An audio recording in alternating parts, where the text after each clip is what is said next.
இன்னைக்கு செந்தில் பாலாஜி அவர்களையும் KN நேரையும் பக்கத்துல வச்சுக்கிட்டு இந்த படத்தை பாத்தீங்க வச்சுக்கோங்க, இளைஞர் என்ன சொல்லுவான்னா, ஓ இந்தி வேணான்னு சொல்லி ஆட்சிக்கு வந்தது நீங்க கொள்ளடிக்கிறதுக்கா? காங்கிரஸை கூட்டணி உங்களுக்கு எனக்கு கூட்டணி வேணான்னு சொல்லிருக்கலாம். அதுக்கு இவ்வளவு செலவு பண்ணி படம் எடுத்து அதுல இந்திரா காந்தியை வேற மாதிரி திட்டி காங்கிரஸே மோசம்னு சொல்லி மக்களுக்கு வேற மாதிரி இன்டைரக்டா சொல்றதை விட டைரக்டா சொல்ல பிறந்த அவர்களுக்கு கூட்டு நேரா சொல்லிருக்கலாம் நீங்க கூட்டணி வேணான்னு. மும்மொழி கொள்கை வேண்டாம் இருமொழி கொள்கைன்றாங்களே, மும்மொழி கொள்கையே இல்லை. இல்லை ஆப்ஷனா தேர்ட் லாங்குவேஜா ஒன்று வச்சுக்கோங்கன்னு சொல்றேன். தேர்ட் லாங்குவேஜ்னா தெலுங்கு, மலையாளம், கன்னடம், ஹிந்தி, மராட்டி, உருது என்னென்ன வச்சுக்கோங்க. ஹிந்தி வந்து தமிழ் போயிடுங்க. அப்போ ஆந்திரா, கர்நாடகா, கேரளாலலாம் அந்த மொழி போயிடுச்சா? ஆந்திராவில் நீங்கள் இறங்குனீங்கன்னா எல்லா ஆட்டோ ஓட்டுறவரும் டாக்ஸி ஓட்டுறவரும் முதல்ல ஹிந்தி தான் பேசுறாரு. அப்போ அந்த தெலுங்கு இல்லையாங்க? நான் பார்த்துருக்குறேன். நான் வந்து நிறைய கேஸ் நடத்திருக்கேன் இந்த சென்சார் போர்டில். 4 நாளைக்கு டேட் ஃபிக்ஸ் பண்ணுவாங்க. இன்னைக்கு காலையில் வந்து பிரிண்ட் கொடுப்பாங்க. கொடுத்துட்டு என்ன மிஞ்சி போனால் ஒரு 3 மணி நேரத்தில் பார்த்து சொல்ல போகிறீங்க, தேவைன்னா கட் பண்ணி கொடுத்துட போகிறோம். நான் சொல்லி ஜென்ரலாக எல்லா ப்ரொடியூசர்ஸுமே ஒரு படம் எடுத்துக்கலாம். அவங்களுக்கே தெரியல இந்த படத்தில் வன்முறை இருக்கா. விஜய் போன்ற அரசியல் புதுசாக வர்றவங்க இளைய தலைமுறைக்கு நல்ல ஒரு தலைவனாக காமிச்சிக்கிறவங்கெல்லாம் வந்து இதை ஏன் இந்த வன்முறையை ஏன் அப்படி எடுத்துக்கணும்? இப்போ நீங்கள் இளைஞர்களுக்கு வழிகாட்டுறதுக்கு வந்திருக்கீங்க. உங்களை நம்பிக்கை எடுத்து லட்சக்கணக்கான இளைஞர்கள் வராங்கன்னு சொல்கிறீங்க. என்னது இந்த தேவையில்லாம் வன்முறை? அந்த வன்முறை என்ன ஆகுன்னா, நீங்கள் ரோட்டில் பார்த்தீங்கன்னா சிவாஜி என்ன பண்ணுவார், நல்ல மது குடிக்கிற மாதிரி எடுப்பார், சிகரெட். அவர் சினிமாவை பார்த்தாரு. அவர் அரசியல் வரப்போறது. எம்ஜிஆர் நான் அரசியலுக்கு வந்து உங்களை வழி நடத்த போறேன், அப்ப நான் உங்களுக்கு கரெக்டா இருக்கணும்ல அப்படின்றாரு. விஜய் என்ன நினைக்கிறாரு, இப்போ டைரக்டா சிஎம் தாங்கிறாரு. அமெரிக்க மாப்பிள்ளைலாம் வேணா நேரா ஹீரோ தானே. அப்படி நேரா சிஎம் அப்படின்னு நினைக்கிற ஒருத்தர் அடுத்த தலைமுறைக்கு என்ன பண்ணணும்னா சொல்லணும், இந்த வன்முறைலாம் ஓவரெல்லாம் பண்ணாதீங்க, லைட்டா இருக்கட்டும். இவ்வளவு வன்முறை தேவையில்லையே. தெலுங்கு படத்துல ஒன்றா இருக்கலாம், இந்த படத்துக்கு ஒரு வன்முறை தேவையில்லை.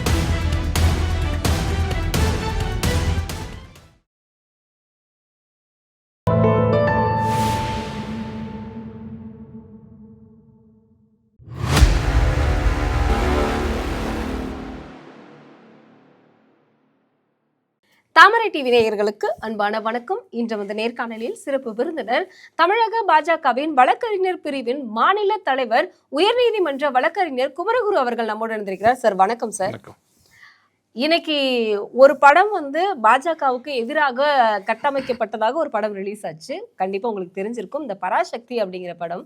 ஆனா அந்த படத்தினுடைய விமர்சனங்கள் பாத்தீங்க அப்படின்னா, அந்த படம் வந்து பாஜகவுக்கு எதிராக ஹிந்தி திணிக்க பாக்குது அப்படிங்கிற மாதிரி ஒரு கட்டமைப்பு இருந்தது. ஆனா கூட்டணி கட்சிகளுக்குள்ளேயே ஒரு புகமூட்டலை வந்து உருவாக்கி இருக்கு. இந்த படத்தினுடைய கருத்து நீங்க என்னவா? படம் முதல்ல பாஜகவுக்கு எப்படி எதிர்ப்பா இருக்கும்? ஏன்னா அது படம் எடுத்தது வந்து 65ல் நடந்த ஹிந்தி திணிப்பை பத்தி படம். அதுதான் 65ல் யார் ஹிந்தி திணிச்சது? காங்கிரஸுக்கு எதிர்த்து திமுக எடுக்குது. ஆனா இப்போ இருக்கக்கூடிய தேர்தலுக்கு வந்து இந்த படம் அவங்க எப்படியும் நினைச்சு எடுத்திருக்கலாம். பட் நீங்க படம் பாத்தீங்கன்னா 65 நடக்கிற 65 66 நடக்கிற பிரச்சனை அப்ப காங்கிரஸ் தான் காரணம். மாணவர்களை சுட்டு கொண்டதெல்லாம் யாருன்னு தெரியும், பக்தவச்சனம் பேர்ல நடந்தது. அது அவங்களுக்குள்ளே பேசி தீர்த்துருக்கலாம். அது வந்து ஒரு பராசக்தியின் படம் எடுத்து அதன் மூலமா காங்கிரஸுக்கு சில செய்தி சொல்லி வெளில போன்னு சொல்லி அந்த மாதிரி டிஎம்கே பண்ணியிருக்க வேண்டாம்னு என்னோட கருத்து. காங்கிரஸை கூட்டணி உங்களுக்கு எனக்கு கூட்டணி வேணான்னு சொல்லியிருக்கலாம். அதுக்கு இவ்வளவு செலவு பண்ணி படம் எடுத்து அதுல இந்திரா காந்தியை வேற மாதிரி திட்டி காங்கிரஸே மோசம்னு சொல்லி மக்களுக்கு வேற மாதிரி இன்டைரக்டா சொல்றதை விட டைரக்டா சொல்ல பிறந்த அவர்களுக்கு கூட்டு நேரா சொல்லிருக்கலாம் நீங்க கூட்டணி வேணான்னு. நீ பாக்குறவங்க நான் சொல்றாங்க, ஏதோ எடுக்கிறேன்னு நினைச்சிட்டு காங்கிரஸ் எடுத்துருக்காங்கப்பா படத்தை அப்படின்னாங்க. காங்கிரஸ்காரனா குமுறிட்டு இருக்காங்க. என்ன படத்துல அரக்கீன்லாம் வருது, யார சொல்றாங்க அப்படிலாம் வந்து பேசும்போது அது அவங்களுக்கே அகிம்சை தான் போகுது. ஆமா சார். அது இல்லாம திருச்சி வேலுச்சாமி அவர்கள் ஒரு விஷயத்த சொல்லியிருக்காரு. காங்கிரஸ் இந்த படத்தை யாரு பார்த்தாலுமே வந்து கூட்டணியில போகணுமா அப்படின்னு சூடு சொரணை எவனா இருந்தாலும் போக மாட்டான் அப்படிங்கிற மாதிரியே வந்து அவர் ஒரு வார்த்தை சொல்லியிருக்காருங்க சார். இல்ல அவர் முதல்ல இருந்து என்ன சொல்றாருன்னா, காங்கிரஸ் வந்து திமுக போகக்கூடாதுன்றதுல அவர் கரெக்டா இருக்காரு. விஜய் கூட தான் போகணுன்றார் அவரோட நிலைப்பாடு. அது காங்கிரஸும் பிரவீன் சக்கரவர்த்திலாம் அப்படிதான், அங்கதான் போகணும்.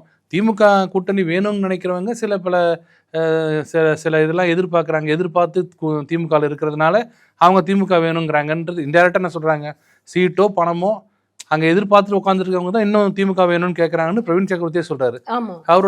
அவர் சொல்றதுதான் திருச்சி வேலுசாமி அவர்னு சொல்றது ஒண்ணுதான். திருச்சி வேலுசாமி சில நேரத்தில் கேட்கிற கேள்விக்கு உண்மையிலேயே காங்கிரஸ்ல பதில் இல்லை, திமுகட்டையும் பதில் இல்லை. கண்டிப்பா.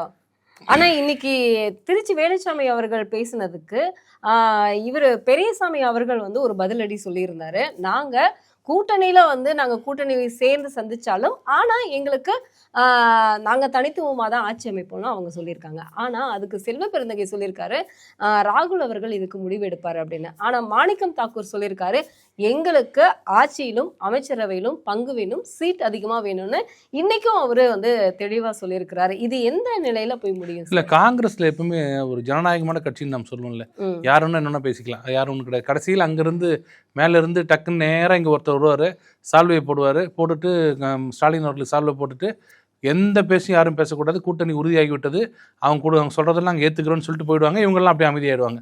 இதுதான் அந்த கட்சியில் பழைய காலத்தில் தான் பார்த்துட்டு இருக்கோம். பட் திருச்சி வேலுசாமி அவர்கள் கேட்குற கேள்வி வந்து பல கேள்விக்கு வந்து சிந்திக்க பல காங்கிரஸ்காரன் சிந்திக்க வைக்குது. கூட்டணி ஆட்சியே இல்லைன்னு சொல்கிறாரு. அவர் 52 காங்கிரஸ் பீரியட்லாம் வந்து காங்கிரஸ் ஆட்சிக்கு வரும்போது அப்பொழுது யாரெல்லாம் ஒரு துணையாக இருந்தாங்களோ அவங்களுக்குலாம் கூட்டு மந்திரி சபையில் இடம் கொடுத்தோமே, ராமசாமி படையாச்சி கொடுத்தோம்னா சொல்கிறாருல, அதில் வரலாற்றில் வந்து அவர் சொல்கிறதெல்லாம் இவங்க கேட்கணும்ல. அது இல்லாமல் 2006 2011 இவங்களோட தயவுல தான் அங்கே கட்சியே இருந்தது. UPA 1 and 2 வந்து ரெண்டுமே திமுக தயவுல தான் இருந்தது அங்கே. ஆனால் திமுக தயவுல அங்கே இருந்தவங்களுக்கு இங்கே இருக்கிறவங்களுக்கு மந்திரி சபையில் இடம் கொடுத்தாங்க. ஆனால் அதே மாதிரி இங்கே 96 சீட்டு வச்சுட்டு இருந்து மிச்சத்தெல்லாம் கூட்டணி கட்சி தான் எல்லாம் சப்போர்ட் பண்ணி தான் இங்கே DMK 2006 2011 பொறிச்சு. அவங்க ஜெயலலிதா அவர்கள் கூட என்ன சொல்லுவாங்கன்னா மைனாரிட்டி திமுகன்னு சொல்லுவாங்களா, அதான் காரணம். ஆனால் அப்போ இவங்களுக்கு கொடுக்கல, கூட்டணி மந்திரி சபையில் இடம் கொடுக்கல. அப்போ கருணாநிதி அவர் சொன்னது காரணம்னா அங்கு வேறு இங்கு வேறு. அப்போ EVKS இளங்கோன்னு நினைக்கிறார், கேட்டார், எப்படி நீங்கள் அங்கே ஆதரவு கொடுத்து அங்கே இருக்கிற ஆட்சியில் உங்களுக்கு பங்கு இருக்கோ, நாங்கள் இங்கே உங்களுக்கு தானே நாங்கள் ஆதரவு கொடுக்குறோம், எங்களுக்கு பங்கு கொடுங்கன்னு கேட்கும்போது ஒரே வார்த்தையில் சோனியா காந்தி இதை பற்றி யாரும் பேசக்கூடாது அப்படின்னு சொல்லிட்டாங்க. எல்லாரும் அமைதியாயிட்டாங்க. ஆனா இதே போல வந்து காங்கிரஸ் மட்டும் இப்ப இந்த விஷயத்த பேசல. இப்போ சண்முகம் அவர்களுமே வந்து நாங்களும் வந்து சீட் அதிகமாக கேட்போம் அப்படின்னு ஒரு 2 மாதங்களுக்கு முன்னாடி அவரும் பேசி இருந்தாரு. அது மட்டும் இல்லாம திமுக எந்த ஒரு திட்டங்களையும் வந்து சரிவர எதுவுமே செய்யல அப்படிங்கிறது அவங்களுக்கே தெரியும். எதை வச்சு போய் ஓட்டு கேட்பாங்க அப்படிங்கிறது வந்து அவங்களுக்கே வந்து அவங்களே யோசிக்கணும் முதல்ல அப்படிங்கிற ஒரு விஷயத்தையும் சொல்லியிருந்தாரு. இல்லை, எனக்கு தெரிஞ்சு சீட் அதிகமாக கேட்கறது ஒரு தப்பா தெரியல. சீட் அதிகமாக கேட்கறதுலாம் எல்லாரும் கேட்கறது அது தப்பு இல்லை. ஆனால் அவங்க சொன்ன விமர்சனங்கள்லாம் பாருங்க, தொழிலாளிகள் கஷ்டப்படுறாங்க, அவங்களுக்கு உண்டு நம்ம ஊதியம் கொடுக்கல, அவங்களுக்கு ரிட்டையர்மெண்ட் பெனிஃபிட்ஸ் கொடுக்கல, இதெல்லாம் ஒரு ஆட்சியானலாம் கேட்டிருக்காரு சண்முகம். அதெல்லாம் என்ன பிரச்சனை தாங்க, இப்போ டிவி எல்லாமே அவங்க கையில் இருக்கு, ஊடகங்கள்லாம் அவங்கள்ட்ட இருக்கிறதுனால மக்கள்கிட்ட எதுவுமே போய் சேர முடியல. பேப்பரையும் பார்த்தீங்கன்னா ஒரு சில பேப்பர் தான் நமக்கு ஆதரவாக இருக்குது, மற்ற எல்லா பேப்பருமே அவங்களுக்கு ஆதரவாக இருக்குது. அப்போ எதையுமே சொல்ல மாட்டாங்க. ஆனால் இங்கே ஒரு சின்ன சலசலப்புனா கூட பிரேமலதா அவர்கள் வந்து என்னோட கூட்டணி யாருடன் கூட்டணி என்பதை 9ஆம் தேதி அறிவிப்பேன்னு சொன்னதை NDAவுடன் சேர மாட்டார், சூசக தகவல் அப்படி அவங்க வெறுமே கூட்டணி யாருன்னு சொல்றதையே அப்போ NDAவோட சேரல இது வரைக்கும், அப்போ NDAவோட சேர அப்படி சொல்ற இந்த ஊடகம் தான் நேருக்கு நேரம் திட்டுறாங்க. செல்வ பிறந்தை திருச்சி வேலுசாமி சொல்றதெல்லாம் கேட்டிங்கன்னா அவ்வளோ மோசமா இருக்கு. அவன் மேலே ஆக்ஷன் எடுக்கல. இந்த பராசக்தி விஷயத்துல என்னன்னா பத்திரிகையாளர் மூத்த பத்திரிகையாளர் மணி ஒரு அழகா சொன்னார். பராசக்தி அந்த படம் வரும்போது 65 ஹிந்தி திணிப்பு வரும்போது அப்ப இருந்த மக்களோட மனநிலை வேற. அன்னைக்கு இருந்த மக்கள் மனநிலை வந்து திமுக ஆட்சிக்கு வரல, வெறும் பேச்சிலேயே ஆட்சிக்கு வந்தது யாருன்னா திமுக. அப்போ எல்லாம் பேசும்போது அப்ப ஹிந்தி வந்து மிகப்பெரிய ஒரு பிரச்சனையா கொண்டு வரப்பட்டது. அப்ப என்னன்னா ஹிந்தி ஆட்சி மொழியா வருமா அப்படின்னு ஒரு பிரச்சனை வரும்போது ஹிந்தி திணிக்காதுன்னு பிரச்சனை பண்ணாங்க. அதுக்கு நிறைய பேர் இறந்தாங்க, அது மொழிப்போர் தியாகினாங்க, அதுக்கு சிறை போனாங்க. அதை ஒரு இம்பேக்டை வச்சுட்டு ஆட்சிக்கு வந்தாங்க 67. அன்னைக்கு இருந்தது வேற. அவர் சொன்னது என்னன்னா வார்த்தை, கரெக்டான வார்த்தை, அன்னைக்கு இருந்த மக்கள்கிட்ட மனநிலை வேற, இன்னைக்கு இருக்க மனநிலை வேற. இன்னைக்கு செந்தில் பாலாஜி அவர்களையும் KNRையும் பக்கத்துல வச்சுக்கிட்டு இந்த படத்தை பார்த்தீங்க வச்சுக்கோங்க, இளைஞர் என்ன சொல்லுவான்னா, ஓ ஹிந்தி வேணான்னு சொல்லி ஆட்சிக்கு வந்தது நீங்க கொள்ளடிக்கிறதுக்கா அப்படின்னு. அப்படி ஒண்ணு. என்னோட கருத்து என்னன்னா, ஹிந்தி வேணான்னு சொல்லிட்டீங்க, ஹிந்தி 3வது மொழி வேண்டான்னு சொல்லிட்டீங்க. அப்போ உங்ககிட்ட இருமொழி கொள்கை தான் இருக்கு. என்னென்ன கொள்கை? ஒன்று வந்து தமிழ், ஒன்று இங்கிலீஷ். ரெண்டுமே புலமையா இருக்காங்களா? இங்க திமுக அமைச்சர்கள் எல்லாம் ரெண்டும் புலமையா இருக்காங்களா? இல்ல. ஆங்கிலத்தை விடுங்க, தமிழ்லயே புலமையா இருக்காங்களா? MLAக்கள் புலமையா இருக்காங்களா? அவங்க வீட்டுல இருக்க எல்லாரும் புலமையா இருக்காங்களா? CM புலமையா இருக்காரா? அப்போ 3வது மொழி வேண்டாம். நீங்க எங்க 2 மொழி நான் டாப்ல இருப்பேன்னு சொல்லிட்டு இப்படி எழுதணும். அப்படி போயிட்டே இருக்கு சரளம். அதுவும் இல்லை, பேசவும் தெரியல, ஆங்கிலம் சுத்தம்.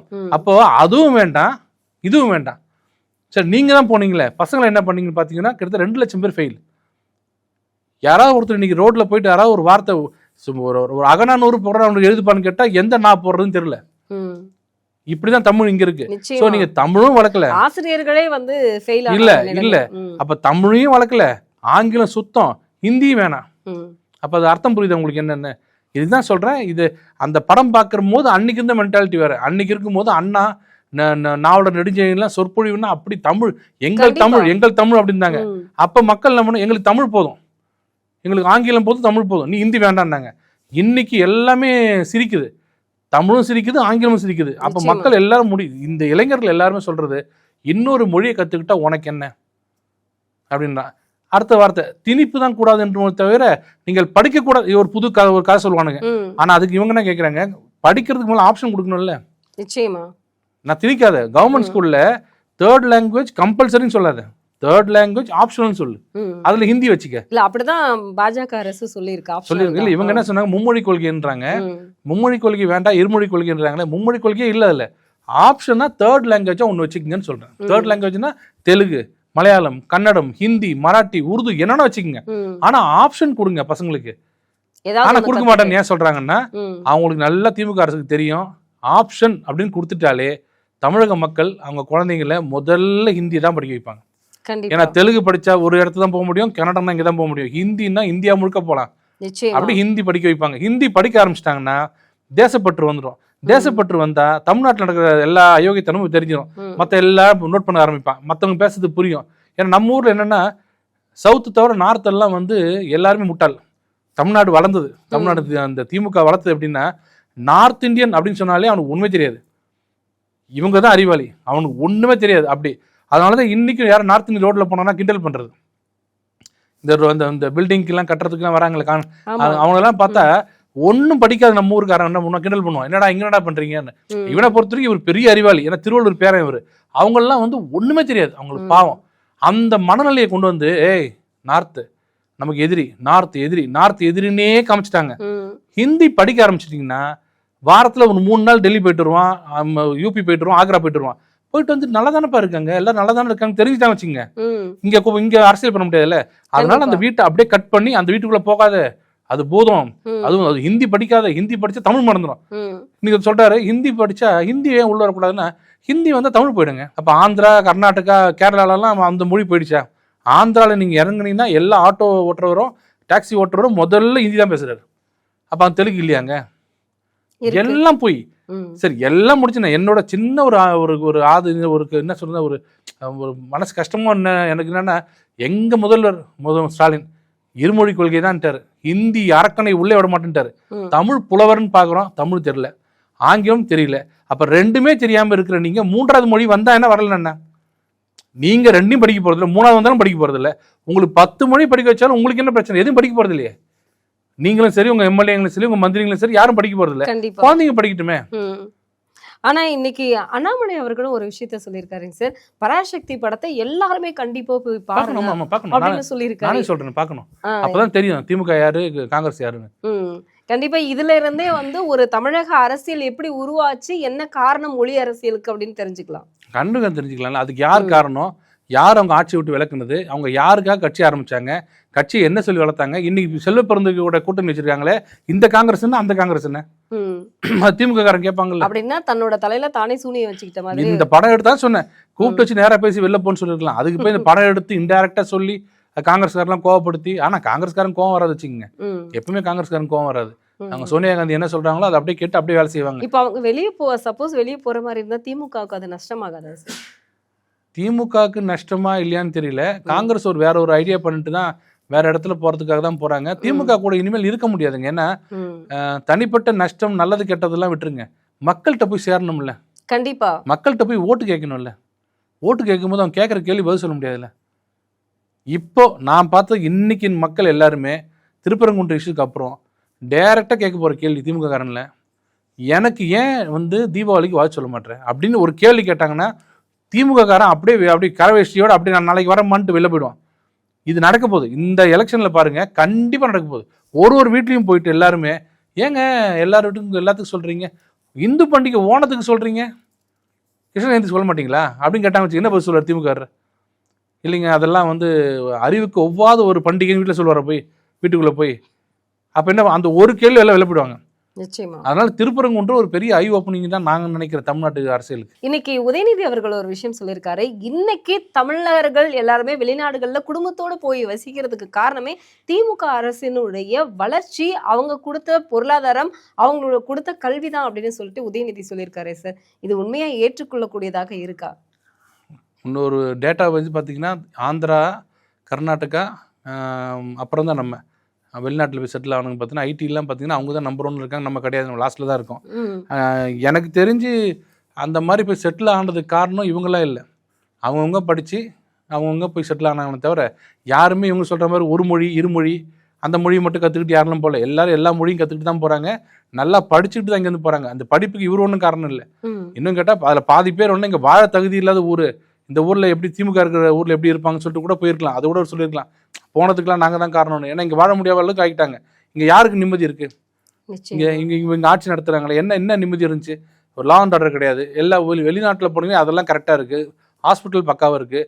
அவ்வளவு கவர்மெண்ட் ஸ்கூல் சர்வர் எரிஞ்சு விழுது. இதெல்லாம் பார்க்குறாங்க, எங்கள் ஜென்ரேஷன் பார்க்குறாங்க. இனிமேல்லாம் இங்கே இருக்க முடியாதுப்பா, நம்ம வேற வெளிநாட்டில் போய் சாதாரணமாக கூட இருந்துடலாம், இந்த ஊரில் இருக்க முடியாதுப்பான்னு சொல்லி நிறைய பேர் போகிறாங்க. அந்த வழியில் அவர் சொன்னது கரெக்டு தான். அப்படின்னா அப்படிதான் அவர் சொன்னாரு நீங்கள் சொல்கிறீங்க? இல்லை, அவர் சொன்னது வந்து நாங்கள் டெவலப் பண்ணி அருமையாக வளர்த்துருக்கோம், அவங்களாம் அங்கே போயிருக்காங்க. அப்படிலாம் இல்லை, அவங்களா வளர்த்து அவங்களா போயிட்டாங்க. ஆட்சி எதையுமே மக்களுக்கு செய்யலை. மக்களுக்கு ஆட்சி என்ன செஞ்சு சொல்லுங்கள்? மற்ற ஊரில் 2 மொழி, எங்கள் ஸ்டாலின் அவர்கள் 5 மொழி கற்றுக் கொடுத்தாரு. 5வது மொழி ஜாப்பனீஸ். என் பையன் ஜப்பானில் இருக்கான்னு சொன்னால் அவர் காரணம். எல்லாத்தையும் கட் பண்ணி தானே விட்டுருந்தார். 4 மொழியில் வேணாம், 3 மொழி வேணாம், 2 மொழி. இன்றைக்கி தமிழ்நாட்டிலிங்க தமிழே படிக்காமல் நீங்கள் காலேஜ் வரைக்கும் போகலாம் முடியாதா? தமிழ்நாட்டில் நீங்கள் தமிழே படிக்காமல் நேராக நீங்கள் காலேஜ் வரைக்கும் போயிடலாம். மற்ற எந்த ஸ்டேட்லையும் போக முடியாது. கண்டிப்பாக மற்ற ஸ்டேட்டில் பயிற்று மொழி, நிச்சயமா டீச்சிங் லாங்குவேஜ். இங்கே அப்படி கிடையாது. இங்கே வெறும் ஒரு சப்ஜெக்ட் கூட கிடையாது. இன்னைக்கு தாராளமாக ஏதாவது ஒரு இன்டர்நேஷனல் சிலபஸோ இல்லை சிபிஎஸ்சி ஒன்று எடுத்துகிட்டு தமிழ் அப்படியே ஸ்கிப் பண்ணிட்டு போயிடலாம் தாராளமாக. அது மாதிரி இங்கே நடத்த முடியுது. பயிற்று மொழியாக யோசிச்சு கூட பார்க்க முடியாது. அந்த மாதிரி தான் தமிழ்நாட்டு இருக்கு. இப்போ இன்னைக்கு அண்ணாமலை அவர்கள் மேலே வந்து ஒரு கிரிமினல் வழக்கு வந்து தொடுக்கணும் அப்படின்னு சொல்லிட்டு சஞ்சய் ராவத் அவர்கள் சொல்லியிருக்காரு. மும்பைக்கு வந்தால் காலை வெட்டுவேன், இங்கு அடிப்போம் அப்படிங்கிற மாதிரியான நிறைய விஷயங்கள் வந்து சொல்லியிருக்காங்க. தாக்கரேக்கும் அண்ணாமலை அவர்களுக்கும் என்ன பிரச்சாரத்திற்கு போனது ஒரு குற்றமா? இல்லை, ராஜ் தாக்கரேவும் உத்தவ் தாக்கரேலாம் எல்லாம் முடிஞ்சு போச்சுங்க. அவங்க என்னென்னா அங்கே எப்படி வைகோ மாதிரி அவங்க வைகோ ஏன் அவரால் எந்திரிக்க முடியலன்னு கேட்டால் சிம்பிள் கேள்வி தான்.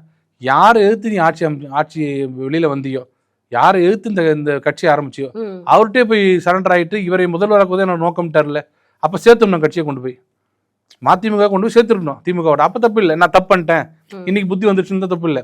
மதிமுகன்னு வச்சுக்கிட்டு எதுக்காக வெளில வந்தார்? அப்போது முரசொலிமாறன் எதிர்த்து ஸ்டாலின் எதிர்த்து, இதில் மகாபாரத்தில் மாமன் சகுனி, கலியுகத்திலே மருமகன் சகுனின்னாரு. இதுக்கு தானே சொன்னார், சொல்லி தான் வெளில வந்தார். மீண்டும் அங்கே போய் இணைஞ்சிருங்க, கரைச்சிருங்க, தப்பு இல்லை.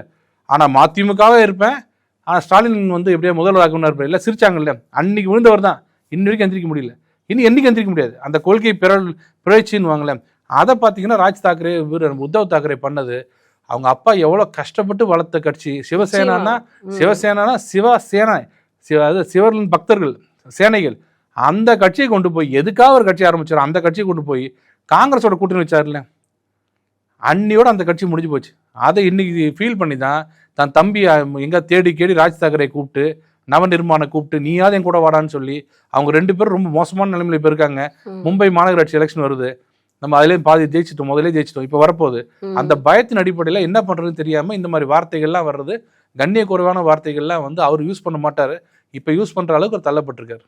கண்டிப்பா சார். ஆனா இன்னைக்கு எல்லாருக்குமே வந்து ஒரு சந்தேகம் என்னன்னா, அண்ணாமலை அவர்கள் வந்து கொஞ்ச நாள் இடைவெளி விட்டது எதற்காக? இப்போ வந்து அதிகமாக வந்து பத்திரிகையாளர்களை சந்திக்கிறாரு, என்ன காரணம் அப்படிங்கிற மாதிரி ஒரு கேள்விகள் எழும்பிட்டு இருக்கு. அதுக்கு அவரை பொறுத்த வரைக்கும் அவருக்கு முதல்ல வந்து அவர்கிட்ட ரொம்ப பிடிச்ச விஷயம் செல்ஃப் எக்யூப் பண்ணுவாங்கல்ல, தன்னைத்தானே எக்யூப் பண்ணிக்கிறது வந்து ரொம்ப பிடிக்கும். ஒரு விஷயத்துல நமக்கு தெரியலன்னு சொன்னா அதுல 1 வாரம் ஆனாலும் சரி அதை படிச்சு அதை முடிச்சு ஃபுல்லா தெரிஞ்சுக்கிட்டு வெளில வருவார். எதுவாக இருந்தாலும் அது கோர்ஸ் படிக்கணும் கூட இந்த வயசுல கவலையே இல்லாமல் கோர்ஸ் படிப்பார். நாளைக்கே ஒரு டிஃபென்ஸ் பற்றி தெரியும்னு வச்சுங்களேன், ஒரு 3 நாள் மீட்டிங் தான் இருக்கும், எல்லாத்தையும் கேன்சல் பண்ணுங்கண்ணா, நான் அதை கொஞ்சம் படிச்சுட்டு வந்துடுறேன்னு சொல்லிட்டு 3 நாள் படிச்சு தான் வருவார். ஸோ அந்த மாதிரி அது டெடிக்கேட்டடாக இருக்கிறவங்க எல்லாருமே கொஞ்சம் அந்த மாதிரி ஆஃப்லைன் ஆன்லைன் போய் வருவாங்க. பட் என்றைக்கும் அவர் ஆன்லைன், இன்றைக்கும் அவர் தான் பேட்டி கொடுக்குறது, அவர் தான் கூட இருக்கார். அமித்ஷா வந்து அவர் தான் இருக்கார், எல்லாமே அவர் தான் இருக்கார். நடுவில் 2-3 நாள் என்னன்னா இந்த மாதிரி விஷயத்துக்கு தான். நீங்கள் திராவிட அரசியல் வச்சு முடிவு பண்ணாதீங்க, அவங்க நம்மளே எக்யூப் பண்ணிக்கணும்னு நினைக்கிற ஒரு தலைவர். கண்டிப்பா சார். இன்னைக்கு விமர்சையாக ஒரு செய்தி பரவிட்டு இருக்கு. விஜய் அவர்கள் ஏர்லியராவே டெல்லியில சிபிஐ விசாரணைக்கு போயிட்டாரு. அவரை வச்சு ஐஜி கிட்டயும் நெறைய கேள்விகள் எழும்பிட்டு இருக்கு அப்படிங்கிற மாரி. என்ன மாதிரியான விசாரணைகள் கரூர் விவகாரத்தை பத்தி இருக்கும் சார்? அடுத்த நடவடிக்கைகள் என்னவாக இருக்கும்? இதுலயும் முக்கியமாக சொல்வது என்னன்னா, ஜனநாயகன் இந்த படம் ரிலீஸ் ஆகாம இருக்கிறதுக்கு பாஜகவும் ஒரு காரணம். அதுக்காகவும் விஜய் அங்க போயிருக்கிறதாக ஒரு கேள்வியும் போயிட்டு இருக்கு. இது என்ன மாதிரியான நிலை? ஜனநாயகனுக்கும் பிஜேபிக்கும் சம்பந்தம் இல்லை. அதில் கிளியரா ஜட்ஜ்மெண்ட் அதான் சொல்றேன். சிங்கிள் ஜட்ஜு கொடுத்த தீர்ப்பு தப்புன்னு சொன்னா high court division bench chief justice சொன்னதும் படிச்சீங்கன்னா தெரியும். அவங்க ஒரு இது நல்ல ஒரு பாடமா நம்ம எல்லாரும் எடுத்துக்கணும். எல்லா தயாரிப்பாளரும் எடுத்துக்கணும். நான் பார்த்துருக்கிறேன். நான் நிறைய கேஸ் நடத்திருக்கேன் இந்த சென்சார் போர்டில். 4 அன்னைக்கு டேட் ஃபிக்ஸ் பண்ணுவாங்க. இன்னைக்கு காலையில் பிரிண்ட் கொடுப்பாங்க. கொடுத்துட்டு என்ன மிஞ்சி போனால் ஒரு 3 மணி நேரத்தில் பார்த்து சொல்ல போறீங்க. தேவைன்னா கட் பண்ணி கொடுத்துட போகிறோம். நான் சொல்ல ஜென்ரலாக எல்லா ப்ரொடியூசர்ஸுமே ஒரு படம் எடுத்து அவங்களுக்கே தெரியல இந்த படத்தில் வன்முறை இருக்கா, இந்த படத்தில் ஒன்றுமே இல்லை ஃப்ரீயாக கொடுத்துருவாங்கன்னு தெரியுங்களா அவங்களுக்கு. கொஞ்சம் வன்முறை அதிகமாக இருந்தால் ஒரு வாரத்துக்கு முன்னாடியே கொடுத்துட்டு டேட்லாம் ஃபிக்ஸ் பண்ணுவாங்க. கொடுப்பாங்க. வன்முறைக்கு சீனை கட் பண்ண சொல்லுவாங்க. உடனே ட்ரிம் பண்ணி கொடுத்துட்டு உடனே அந்த இது கொடுத்துருவாங்க. அந்த பென்ட்ரைவை கொண்டு போய் வச்சு பார்த்துட்டு ஒன் டேல செக் பண்ணிவிட்டு ஓகேன்னா சீல் போட்டு சிபிஎஃப்சி சர்டிஃபிகேட் கொடுத்தா நார்மல் ப்ரொசீஜர். என்ன ஆயிடுச்சுன்னா இப்போ 4 அன்னைக்கு காலையில் ஃபிக்ஸ் பண்ணிட்டு இன்னைக்கு கொடுக்குறது. டிசம்பர் மாதத்திலே 16ஆம் தேதியே கொடுத்ததாக 22ன்னு சொன்னாங்க. அவங்க அப்பவே அவங்க என்ன சொன்னாங்கன்னா 22 கொடுத்துட்டு அவங்கள ஃபாலோ பண்ணிருக்கணும். என்ன ஆச்சுன்னா அவங்க அப்பயே ரிவைசிங் கமிட்டிக்கு அமைச்சிருக்காங்க. இதை இது ரிவைசிங் கமிட்டி பார்க்கணும்னு ஒரு கருத்து சொல்லியிருக்காங்க. அது தப்பா ரைட்டா பார்க்கணும். அவர் கோர்ட்டுக்கு அதை இஷ்யூ பண்ண சொல்லின்னு கேட்குறாங்க. ஒரு டைரக்ஷன் கேட்குறாங்க. அப்போ கோர்ட்டில் கேட்குறாங்க, நீங்கள் டைரக்ஷன் தான் கேட்குறீங்க, ஆனால் அதுக்குள்ளே ரிவைசிங் கமிட்டிக்கு போக சொல்ல ஆர்டர் பாஸ் பண்ணிட்டாங்க. அந்த ஆர்டர் நீங்கள் சேலஞ்ச் பண்ணுங்கன்னாங்க. பண்ண முடியாதுன்ட்டாங்க வக்கீல். நான் இல்லைங்க, நான் டைரக்ஷனே கொடுங்கன்னு சொல்லி அதுவும் ஒரு கிரவுண்டாக எடுத்து தான் சீஃப் ஜஸ்டிஸ் என்ன சொல்லியிருக்காருன்னா, ப்ரேயர்லேயே அது இல்லை. ப்ரேயர்லேயே ரிவைசிங் கமிட்டிக்கு அமைச்சது இருக்குது ஆர்டர். அதை கேட்காம நேரடியாக படத்தை ரிலீஸ் பண்ணுங்க அப்படின்னு சொன்னது ஒரு தப்பு.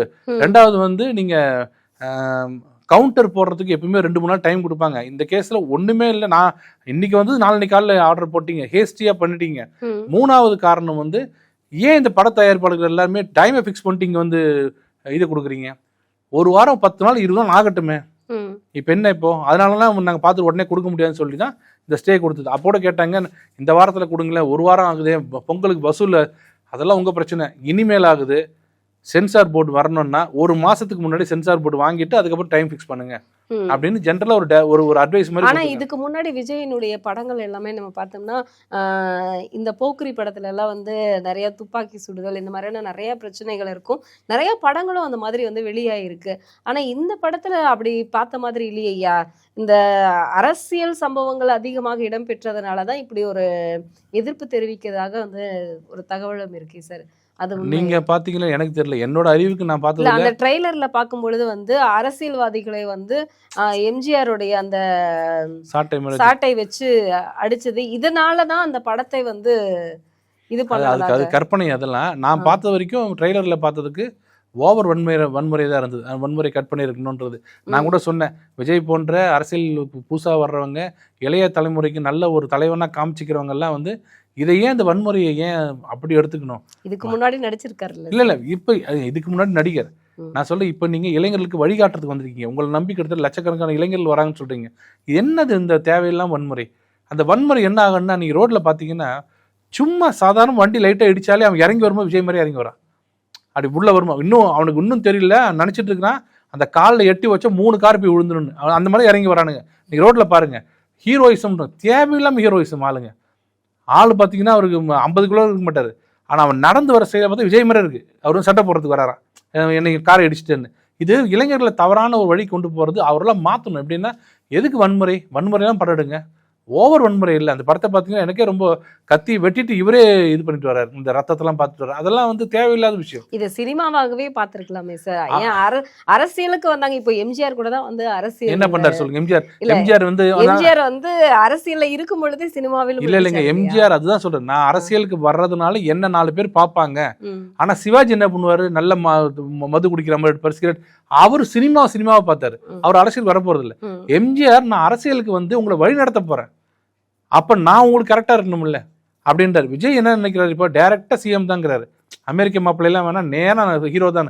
அப்படி நேரா சிஎம் அப்படின்னு நினைக்கிற ஒருத்தர் அடுத்த தலைமுறைக்கு என்ன பண்ணணும்னா சொல்லணும், இந்த வன்முறையெல்லாம் ஓவரெல்லாம் பண்ணாதீங்க, லைட்டாக இருக்கட்டும். இவ்வளோ வன்முறை தேவையில்லையே, தெலுங்கு படத்தில் ஒன்றா இருக்கலாம், இந்த படத்துக்கு ஒரு வன்முறை தேவையில்லை. அதனால இந்த சிக்கல்லாம் வருது. சிக்கல் வந்து சிக்கல் எதிர்கொள்ளணும். அதை உடனே நான் வந்து இந்த படத்தை படமாக பாருங்க, அப்போ இந்த படத்தில் அதுக்கு எவ்வளோ டைலாக் வருது, நான் திரும்பி போக மாட்டேன், உங்களை விட மாட்டேன், அதெல்லாம் படம் வந்து அரசியல் படம், அதில் டவுட்டே கிடையாது. அந்த அரசியலாக பார்க்கணுன்னா எப்படி பார்க்குறது, அரசியலுக்கு வந்துட்டாரு, அரசியலாக தான் பார்க்கணும். சிபிஐ விசாரணையெல்லாம் பார்த்தீங்கன்னா அவரு தான் கேட்டார், சிபிஐ விசாரிக்கணும், லோக்கல் கவர்மெண்ட் பண்ற தப்பு என்னதான் பழி வாங்கிடுவோம் நினைச்சா கேட்டாரு. இது ரெகுலர் என்கொயரி தானே. விஜய்ங்கிறதுனால தனி ஃபிளைட்ல போறதுனால நீங்களும் எல்லாரும் ஆன் பாக்குறீங்க. இது டெய்லி நடக்கிறது தான், சிபிஐ ஆஃபீஸில் டெய்லி நடக்கிறது தான். 10 பேர் போவான், 10 பேர் வருவான். விஜய் போறதுனால அந்த சினிமா இதுனால விஜய் போயிட்டாரு சிபிஐக்கு, எல்லாரும் ஒரே மாதிரி உட்கார வச்சு ஒரே மாதிரி தான் உங்க பேருன்னு தான் ஆரம்பிப்பாங்க. போய் உட்காந்தோன்னு சிபிஐ ஆஃபீஸர், சார் உங்க படம்லாம் பார்த்துருக்குன்னு சொல்ல மாட்டாரு, சார் உங்க பேர் என்ன, ஜோசப் விஜய், உங்க அப்பா பேர் அப்படிதான் ஆரம்பிப்பாரு தவிர, சார் உங்களுக்கு நல்லா தெரியுமா, உங்களை அந்த கேள்வி வேணாம்னு கேட்க மாட்டாங்க. இது ப்ரொசீஜர். அது அவர் கண்டிப்பா எதிர்கொள்ளணும். இந்த படம் ரிலீஸ் ஆகுமா சார்? கண்டிப்பா ஆகும், ஏன் ஆகாம என்ன போகுது. இல்ல எல்லாரும் சொல்றாங்க இந்த படம் வந்து ரிலீஸ் ஆகாது அப்படிங்கிற மாதிரியான ஒரு ரிலீஸ் ஆகுங்க. இவங்க சொல்ற அந்த இந்த லீவ்ல வராதுன்னு சொல்லணும். அவங்க கேட்கறது என்னன்னா முக்கியமான லீவ் நாட்கள் போயிடுதுன்னு சொல்றாங்க. அது நம்ம கோர்ட்டு பார்க்காதுல்ல, அதெல்லாம் இவங்களுடைய அவசரத்துக்கு இது வந்து அது கோர்ட் அது பார்க்க முடியாதுல்ல. உங்க கலெக்ஷன் டைம் எதுன்னு எங்களால பார்க்க முடியாதுல்ல. அதனாலதான் என்ன சொல்றாங்க, உங்க இஷ்டத்துக்கு நாங்க பண்ண முடியாது, நாங்க கொடுக்கும்போது நீங்க இருங்க படத்தை. படம் கண்டிப்பா ஒரு வராமலாம் போகாது.